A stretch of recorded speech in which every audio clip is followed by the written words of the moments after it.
Welcome to Wanna Bet, the daily gambling game show that takes betting seriously, but not much else. Get our favorite plays on the totals, sides, props, exotics, and futures to jump on now. So let's get it started with Jason and Ben. Let's get it started with Jason and Ben. Let's get it started with Jason and Ben. Something custom chemicals about the concept fairly known. Let's get it started with Jason and Ben.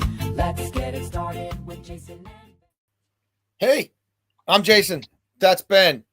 This is Wanna Bet. We cash for us, which means we cash for you. We thank you for tuning in to us.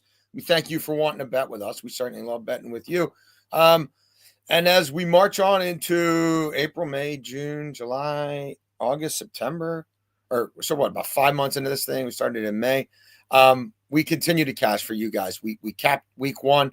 I stood my ground. Ben did very well on the Monday night game. We're already all over the Thursday night game. We're on some soccer. We're on MLB. We're looking at WNBA markets. We're looking at college football. Again, I'm all over week two already. If you're on our super Discord, you can see the plays we've already made there. And as we always do every day, we got our three favorite bets of the day since our last show. First, second, third down. Fourth and long is really fourth and short. It's a quick hitter, a chance for you guys to get paid quickly in a game, a match, first quarter, first half, those kind of things. I gave you the under 7.5 first quarter in the Monday night game. That cashed. Nerfies, under 3 innings in MLB. And then overtime, we continue to give you guys a daily football parlay. Beltway Ben, as always, before we move on, because we are transparent here. How'd it go last night? There you go. I can't hit a World Cup qualifier in Europe right now, Ben, to save my life. Like, Sweden was like a plus 500 favorite. And that match was over at halftime. Didn't play Alexander Isaac until garbage time. That's an odd one. But we continue to crush NFL prop sides, totals. How did everything go for you, Beltway Ben? Yeah, Caleb Williams after the first drive, I thought for sure I was going to catch his passing yards, and it slowed down a little bit, but it picked up at the end when they blow the game and they have a chance. If he hits DJ Moore on that shot down the sideline and he gets to the 5, I think is what I needed. We cashed the passing yards. He chucks the ball way out of bounds, and I get it. Didn't want to underthrow it and throw a pick, but, I mean, he had DJ Moore wide open. Would have cashed the passing yards. That sucked. TJ Hawkinson, I thought J.J. McCarthy was going to go to him a lot more, and quite honestly, he didn't. And there's a lot of hype around J.J. McCarthy this morning. You won't see me buying one bit of it. I don't believe in J.J. McCarthy. Watched him almost lose to the Terps at Maryland 2 or 3 years ago. I will never buy into that kid. He's a game manager. Not buying anything he has, and everybody's hyping him up. He threw for 146 yards. Made some big throws late, but he threw for 146 yards. I think we should calm it down a bit. The Mariners, big comeback. Yeah, like how about that? Crochet getting a lot of swing and miss. Awesome strikeouts. And then we did cash a same game parlay to do something. In the first quarter, our first quarter parlay, I thought, because DJ Moore gets us there, I thought Hawkinson, just give me a 5-yard catch. And again, dude, that kid was not completing a pass in the first quarter. It wasn't going to happen. Like, crazy. He wasn't ready for that. Pass. No, he threw one pass. But I thought if he did, he would go to the tight end, and he did go to the tight end. It was just Josh Oliver. Yes, right, down the flank, yeah. That thing went over 48 points, which I didn't think was going to happen. Every other leg in my same game hit with relative ease.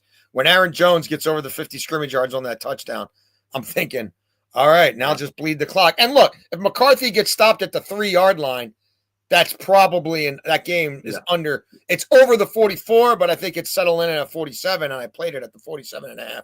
Hey, that's gambling. All right, we got a lot going on tonight in the world of sports. Where are you taking us, Beltway Ben? We'll go to the MLB. I have a number of MLB plays today. Aaron Judge, over 1.5 hits, runs, and RBIs. And, like, anytime you take Judge, you have to feel good. But, again, at minus 145, I feel really good about it. The power has not been there since he's come back from injury. I get it. But he's 5 for 7 with 2 RBIs and multiple extra base hits against Casey Mize in his career. Righties are slugging .530 when Mize pitches on the road. 7 of the 17 home runs he's allowed have come on the road against right-handed hitters. So Mize on the road against righties has really given up some power. And then Judge at home, .639 slug at that place. I think tonight it wouldn't surprise me if he goes home run. I don't ever like playing his home run props because you're getting unfair value to me for a guy to hit the ball over the fence. It always sucks. But I do think he could do some damage tonight. And again, where he hits, like the Yankees are going to have some guys on, and I'm going to get to the Yankees again in a minute. I don't love it, but the more I look into things for the playoffs, I think they're going to be back in the World Series. Interesting. First down for me. I've been fading the U.S. Since the Gold Cup. I haven't always given it out on this show. I haven't really, frankly. Always even put it in the Super Discord where you can get an exhaustive list of our favorite plays. But I do like Japan to kick their ass tonight. If you want to parlay this with Japan to score first, which is at minus 130, well, I have. The 2-0 outing to South Korea with the A team available over the weekend was a joke. You could just tell how disjointed they are. I mean, you've got Weah and Diego Luna on the left side who've never played before and have barely practiced before. They're chasing after the same ball. On the right side, Pulisic can't decide whether he wants to help out on defense or not. You can see how long on that right side Sergiño Dest has been away from the team. He doesn't look comfortable. There's a lack of spatial awareness between their center backs. There's just gaping holes between the center halves and the wing backs, and you saw a very athletic South Korea team exploit it down the flank time and time again. Japan also plays with pace. Japan's also a very athletic side. Probably deserve more than the 0-0 tie against Mexico. This is the worst U.S. soccer team I've seen in probably going on 40 years. I don't think the manager wants to be there. I think the manager's daring the federation at this point to fire him before the World Cup so he can go take a domestic job. I don't really know what they do particularly well right now, and he'll probably throw another experimental lineup out there. Japan is a class side. Japan's organized. Japan's athletic. I think Japan scores more than once tonight. Second down, Ben. Yeah, I said we're going to get back to the Yankees, and it pains me to do this. I'm an Orioles fan. Nothing makes me more happy than watching the Yankees lose. I'm taking the New York Yankees to win the World Series at plus 800. I think they're going to get out of the AL again. Wow. And if they match up with an NL team, I just don't know who. Like, none of them stand out to me. I think the Yankees have guys, and this really, you're going to need Aaron Judge to show up. We know he's struggled in the playoffs throughout his career. They're going to be booing him if in that first game he goes 0 for 4, 0 for 3. He hasn't showed up in these big moments. Has to be at some point he's got to break through. We saw it with Kershaw. Like, we've seen guys at some point they have to break through, and it's going to be tough for Judge dealing with the injury and everything. But I think they're closing in on the Blue Jays for the division. The Red Sox have everything going on with Roman Anthony, and I think he'll be back, but you never really know. And if he comes back from injury, how's he going to feel? And oblique injuries are very easy to re-aggravate. So that worries me a little bit. I think he's a game changer for them, but I trust that bullpen more than most. Like Luke Weaver, I saw it in the big moment last season. I trust what he has. Fernando Cruz is back, and he, next to Bednar, he's probably the most reliable bullpen. Yeah. Like, he's been awesome. The lineup, Belly is having an awesome season. He's going to get paid in the offseason when he opts out. And he showed up in the playoffs before when he was in LA and all those years. Won a World Series there. You hope you can figure things out with Duvall. I think they can. Max Fried looks like early season Max Fried again. Yeah. He's starting to get out and he's pitching well. And Bednar has been incredible in that closer role. I don't like the Yankees. I root against them a lot. But last night, I put this bet in when I saw it at plus 800 because like the Dodgers, I don't see the Dodgers doing it. Yeah. I think if the Yankees get there, they can beat any of the teams in the NL. And I don't buy – like, this is a really, really tough year for people who hate the Yankees. Wide open. There's so – yeah, it's like the Yankees have the talent to do it. Now, can Booney figure things out? Will the bullpen stay on par? Do they have enough starting pitching? Luis Gil, don't look now, but, I mean, he is dominating. And 2 earned runs or less in his last 6 starts, 1 earned run in 4 of them. The first outing he comes back, gives up 5 earned. Since then, he's good. Then look at the teams in the AL. Detroit, I don't see them beating them in a series. Toronto, I know they beat them in Toronto a while ago. Toronto took them, but I don't think they take Toronto. Houston, Boston's the team, bro. If Boston's, we're getting there. Yeah, Boston's the team. Boston's the team you need to fear. And you're going to tell me Roman Anthony maybe he's back. I can't do it. I can't buy Boston. Boston's got. I don't trust their lineup enough. If they had, again, everybody looked. For a few weeks, we're talking about Devers trade. Oh, they won the Devers trade. That was the right decision. Look at Devers right now. If Boston had Devers in that lineup, like I get it. They did it for the future. But you add Devers to that lineup, and they try to defend it. So who'd you get back? Jordan Hicks, who was put on the IL with a fake injury. He's been awful in the bullpen. Kyle Harrison, who you're trying out at AAA. You flip the outfielder.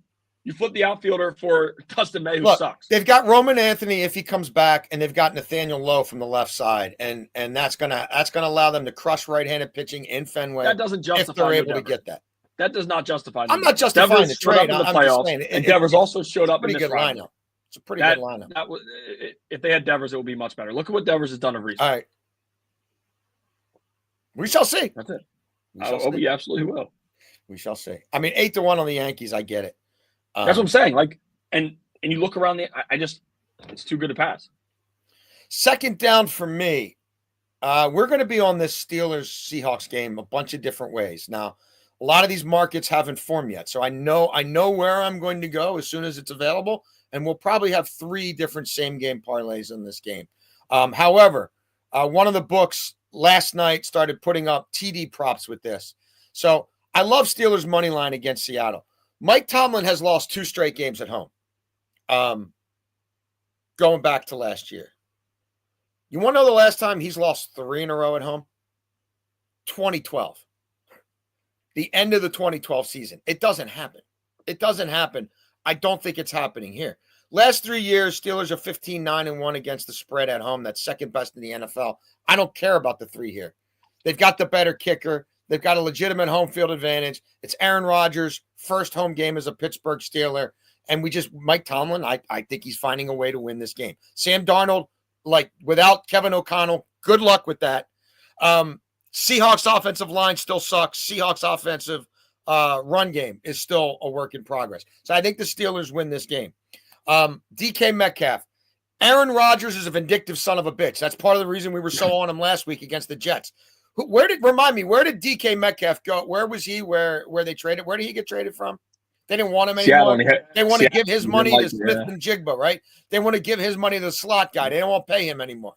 You don't think Aaron Rodgers is well aware of this? You don't think Aaron Rodgers, who's padding his stats at a Hall of Fame career, knows where his bread's buttered? There were plenty of targets for Metcalf last year. It's a robot. Everybody got the ball. So in the red zone, you don't know where it's going. But this guy's a matchup problem.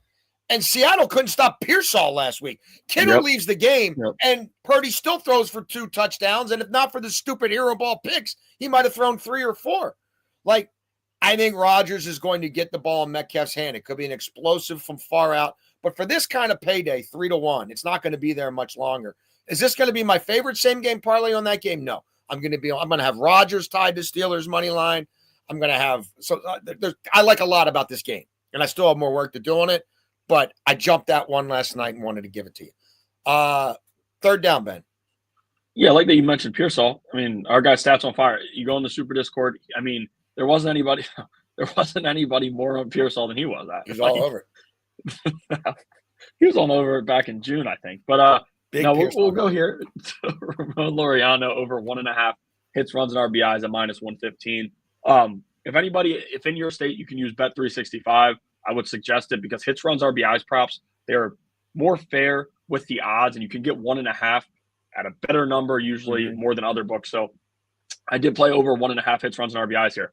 Zach Littell has allowed 20 home runs to right-handed hitters this season. You have that short porch and left. Would not surprise me to see him in a home run, but he also comes through with guys on base. He comes through with base hits. He does a ton of things well. He's not a slow runner when he gets on. I know he's a little older, but he runs well. 5 for 14 with a home run and 3 RBIs against Littell in his career. He's hitting in the 5 spot. It's a perfect opportunity for RBIs. And we know that offense, they're not playing great baseball. They turned it on a little bit late last night, come back and win the game. You have the mind in the right spot. And Laureano, he's a leader. He's a great guy. 300, 360, 536 slug against right-handed pitching for Laureano. He is hitting righties well. He's going to be in the 5 spot. Wouldn't surprise me to see him hit one out, but I do think he comes up with a guy on base with an extra base hit or drives in a run on a base hit. I think he goes over the 1.5 hits, runs, and RBIs here. Yeah, third down for me is I don't know how much longer this is going to be available, and my guess is by kickoff this is a 40. Jump that 42.5. Look around. There's a book that's juiced, but it's not that heavily juiced. This to me is a dead under game. Unders, by the way, 12-4 in week 1 of the NFL. That happens pretty much every year, and I bet we're close to that number again in week 2. Stafford's still dealing with a back issue. Sean McVay needs to keep him upright for the summer, and Sean McVay is aware of how good Tennessee's defense is. I think he's going to play ball control. I think he's content. He showed you against an AFC South dead under game 14-9 last weekend. Houston, another AFC South team led by its defense. Even at home, McVay was content to win that game 10-9. He's very conservative early in the year. I think you'll see that bear out here. People forget about how good Tennessee's defense can be.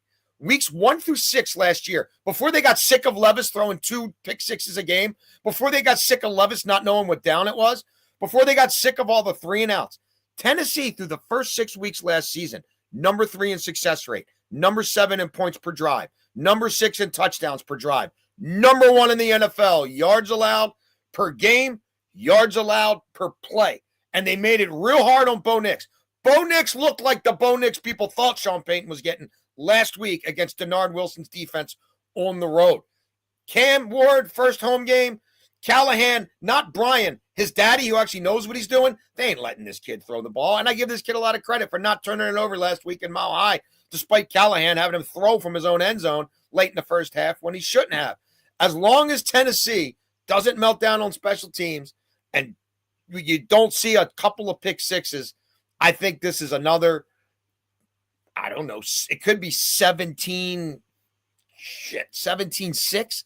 Like, again, I think it's a dead under game. Oh, yeah, and the Rams defense is a lot, as multiple as Denver's is. That's going to be tough week 2, first game at home. Another elite athletic defense with multiple edge, menacing, speed, twitchy guys for that Tennessee team. They got to keep it simple, stupid. Again, I think this game is under 40 points. Let's get to 42.5. 4th and long is not 4th and long. It is actually 4th and short. Again, we make you guys money and you don't have to sit through the whole game. Where are we going here, Ben? For the short here, we will go to the Arizona Diamondbacks, San Francisco Giants. First 3 under 2.5 at -125. Now, I will be completely honest. For 4th and shorts have not been incredible for me. WNBA have, right? When I go with those WNBA, it is. Where's Camila Cardoso? What's she up to tonight? But no, I just think that the WNBA also right now, I'll be completely honest with you guys, you'll get props from me once the playoffs start, but it's like two to 3 games left for each team. Yes. They're sitting starters. I just completely stayed away. Too much. I looked at the slate today and didn't like, I didn't like it enough and don't like, it's hard to put where teams are playing for. It's weird how their standings go, but I am going to the MLB here, the first 3. Zach Gallen, don't look now. And I know Diamondbacks fans have to hate it because you wanted to trade him or you wanted to sign him. Well, earlier in the year, he was horrible. Now he's got a 2.2 ERA in his last 7 starts and is guaranteed he's going to get paid more than what he was before this. You know what he has behind him and he's starting to pitch well. So I think he's going to be able to limit a Giants offense who has been better as everybody's gotten healthy. But then you have Robbie Ray, and it's kind of been the opposite, right? Zach Gallen, horrible early in the year. He's starting to figure it out. Robbie Ray, amazing early in the year. He's starting to struggle a little bit. But when you look at this Diamondbacks lineup with Gurriel out now, Corbin Carroll hitting from the left side, lefties have had some success against the lineup.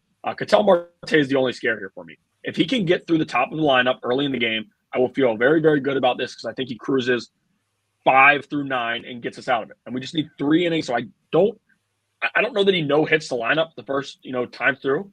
But if we can get just maybe 2 matchups with Marte, and that would be the final out in the 3rd inning, I'm pretty confident we can cash this. Gallen, like I said, he's been great. Not too worried about him. So the first 3 under 2.5. Love it. I love the first 3 markets. I think they're underutilized. I was on a lot of Nerfies earlier in the year. That's cooled off a little bit, but first 3s have been good for us. I've been riding Mitchell Parker first 3 overs for months. So you're damn right I'm doing it today. And you could tell me that the Marlins are beat up and no Stowers, this or that. I really don't care. Since May 1st on the road, Mitchell Parker in the first 3 innings of games has a 7.20 ERA. There's only 15 pitchers in all of Major League Baseball who are worse, right? Like, you're looking at first 3 innings, 5-0, 1-2, 0. There's a 0-0 in there. 6-6, 0-4, 0-3. These are runs for the 2 teams. 2-6, 1-0, 2-2, 1-9. That's all in the first 3 innings. Crazy shit happens when this guy's on the mound.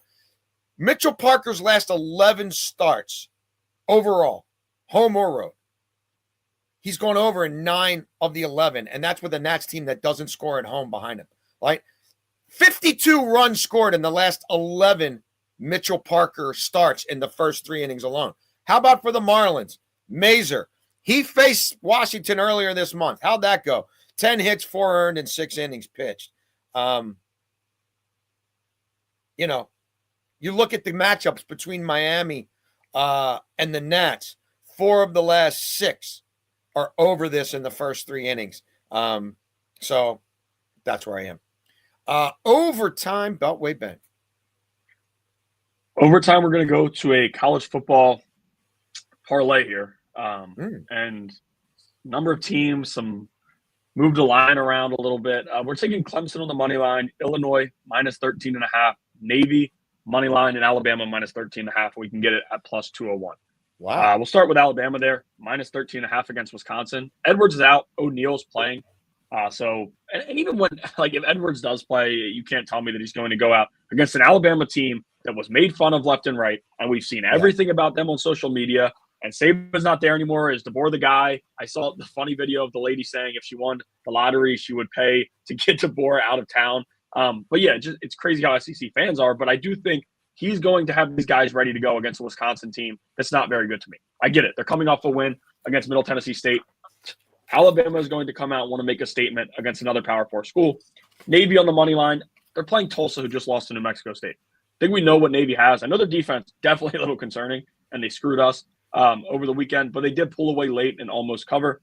Illinois plays Western Michigan. They lost by 17 to Michigan State. Illinois is a far better team. They just went to Duke and put them out, hurt them bad. It was an ugly game, and Duke's a fringe top 25 team coming into that game. So I do think Illinois dominates there. We're bringing it down to 13.5.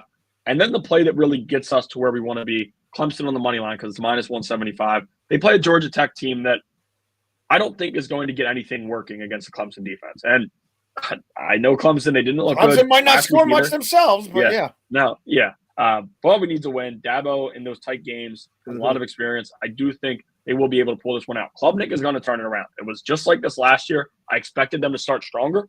Didn't happen. Didn't go that way. It's unfortunate.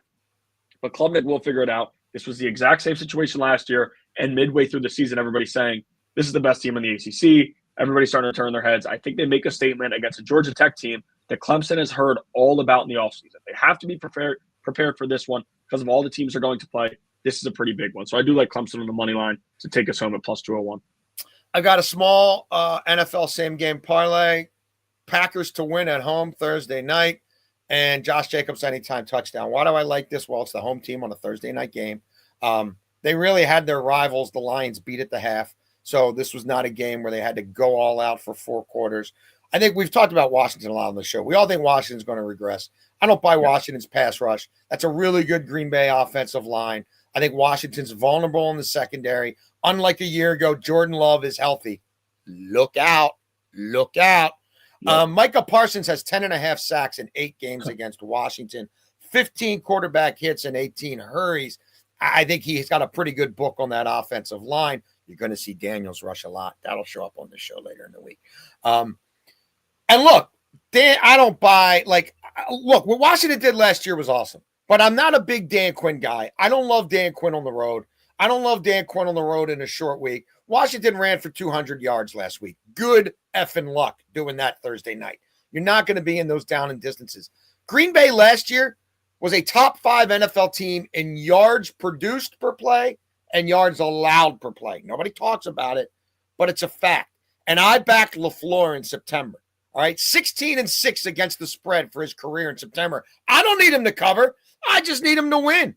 In September in his career, 8-3 against the spread. Second best in the NFL since he entered the league in 2019. I don't need him to cover. I just need him to win. Josh Jacobs, he's got touchdowns in 11 of his last 12 games. 16 scrimmage touchdowns total in that span. Jordan Love is not a guy they want running around a whole lot in the red zone. And you know what Jacobs can do in the passing game as well. We're going to be on this game through the week, more same-game parlays. But I wanted to give you guys that one while you could still get that at plus money. Yeah. Real quick, I do want to remind people, we got them on July 24th at minus 120. I gave the Packers out on the money line. This was weeks ago. And now they're minus 188. So we still have that play again. We got it a much better number because I told you I thought it would go up to this like it has. So we did. We do have that at minus 120 that we'll be riding for this week. Yeah, again, all those picks are in the Super Discord. More picks than we could ever give out on this show are in the Super Discord. And if you want to know about the Ricky Pearsall, Jimmy Pearsall is an old baseball player who got beaten in the head. Read about it. Sad story. If you want to be on Pearsall, we got a guy who's on Pearsall. We got you covered. We got a lot of handicappers on the Super Discord. And might as well, Ben, let them know how we did last night and how we finished kicking week one's ass in the NFL. There you go. That's not everything we had, but you can watch all the shows. Like, we only have so much space up there. We keep it real. A lot of bullshit out there. You want to bet? We want to bet. Cash your tickets with us. We will see you tomorrow at noon on Want to Bet.